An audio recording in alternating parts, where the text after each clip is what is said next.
नमस्कार बच्चों, मैं डॉक्टर प्रियंका शर्मा राजकीय महाविद्यालय लक्ष्मणगढ़ अलवर से बीए पार्ट 1 की गृह विज्ञान की सभी छात्राएं आज हम पढ़ना शुरू करेंगे। खाद्य एवं पोषण विज्ञान का जो पेपर है हमारा, उसका अगला चैप्टर प्रोटीन। प्रोटीन का हमारे आहार में प्रमुख स्थान है। शरीर की वृद्धि और विकास के लिए प्रोटीन अत्यंत ही आवश्यक होता है।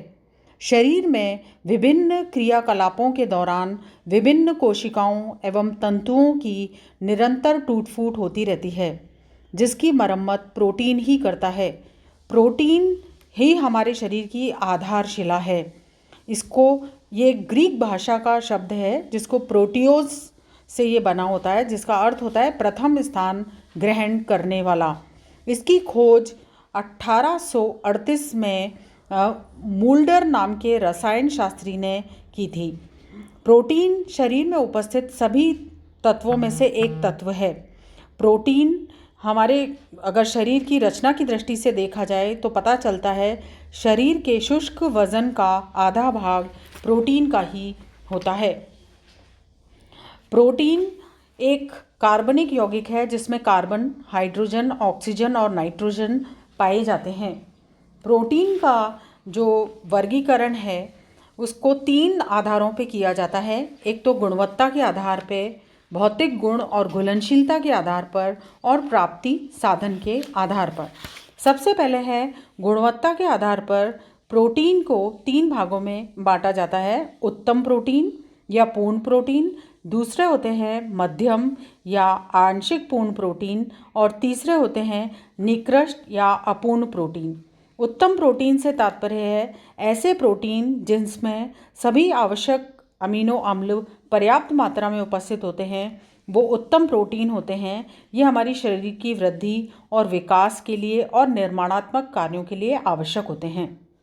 प्राणिज जगत के अंदर उत्तम प्रकार के प्रोटीन पाए जाते हैं। दूध, दही, मांस, मछली, अंडा, यकृत, ये उत्तम प्रोटीन के साधन होते हैं। वनस्पति जगत में भी उत्तम प्रोटीन पाए जाते हैं, लेकिन बहुत कम इनके प्राप्ति के स्रोत होते हैं। सूखे मेवे, सोयाबीन में अच्छा प्रोटीन उपस्थित होता है। आंशिक पूर्ण प्रोटीन, ये वो प्रोटीन होते हैं जिसमें कुछ ही आवश्यक अमीनो अम्ल उपस्थित रहते हैं। इनमें 1 या 2 अमीनो अम्ल की कमी पाई जाती है। तो इस तरह से ये प्रोटीन शारीरिक वृद्धि और विकास के लिए बहुत अधिक उपयोगी नहीं होते हैं, लेकिन शरीर का जो भार है वो सामान्य बना रहता है। लेकिन ये शरीर की क्षतिग्रस्त ऊतकों और कोशिकाओं की मरम्मत के लिए आवश्यक होते हैं। वनस्पति जगत से प्राप्त प्रोटीन इस श्रेणी के अंदर आते हैं। दाल, अनाज, सोयाबीन, इनमें ये प्रोटीन पाए जाते हैं। निकृष्ट या अपूर्ण प्रोटीन, ये वो प्रोटीन होते हैं जिनमें आवश्यक अमीनो अम्ल का पूर्णतया अभाव रहता है। ऐसे प्रोटीन के सेवन करने या नहीं करने से हमें कोई फर्क नहीं पड़ता है। ये प्रोटीन न तो शरीर के विकास और वृद्धि के लिए सहायक होते हैं और न ही ये टूट फूट की मरम्मत के लिए सहायक होते हैं। सब्जियों, फल में इस तरीके के प्रोटीन पाए जाते हैं। भौतिक गुण और घुलनशीलता के आधार पर प्रोटीन को 3 भागों में बांटा जाता है। सबसे पहला होता है साधारण प्रोटीन। ये वो प्रोटीन होते हैं जिनमें केवल अमीनो अम्ल पाया जाता है। जल अपघटन के बाद इसकी जो सरलतम इकाई है वो अमीनो अम्ल होती है। गेहूं में पाया जाने वाला प्रोटीन, दूध में पाया जाने वाला प्रोटीन, रक्त में पाया जाने वाला प्रोटीन, ये सब साधारण प्रोटीन होते हैं। संयुक्त प्रोटीन, ये वो प्रोटीन होते हैं जो साधारण प्रोटीन के अणु के साथ साथ इनमें कोई और पोषक तत्व भी उपस्थित होता है।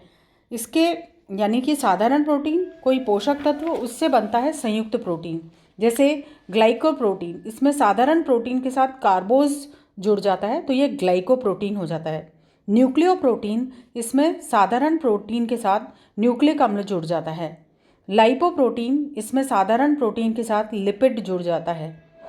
इसी तरह से होते हैं तीसरा उदाहरण अद्भुत या डेराइव्ड प्रोटीन। भौतिक क्रियाओं और ताप के प्रभाव या शारीरिक दबाव के कारण जब प्रोटीन का अपघटन या विघटन होता है तो उससे बनते हैं व्युत्पन्न प्रोटीन। इसमें आते हैं मेटा प्रोटीन, जमे हुए प्रोटीन, पेप्टोन्स, प्रोटियोज और पेप्टाइड्स। तीसरा वर्गीकरण का आधार होता है प्राप्ति के साधन के आधार पर। प्राप्ति के साधन के आधार पर जो प्रोटीन है उसको दो भागों में बांटा जाता है। एक वनस्पति जगत से प्राप्त प्रोटीन, ये मध्यम या आंशिक पूर्ण प्रोटीन होते हैं। दाल, सोयाबीन, बादाम, काजू, सूखे मेवे में ये पाए जाते हैं। दूसरा होता है प्राणिज या एनिमल सोर्स से प्राप्त प्रोटीन। ये उत्तम कोटि के प्रोटीन्स होते हैं, ये पूर्ण प्रोटीन होते हैं क्योंकि इनमें सभी आवश्यक अमीनो अम्ल पाए जाते हैं। ये वृद्धि और विकास के लिए बहुत आवश्यक होते हैं।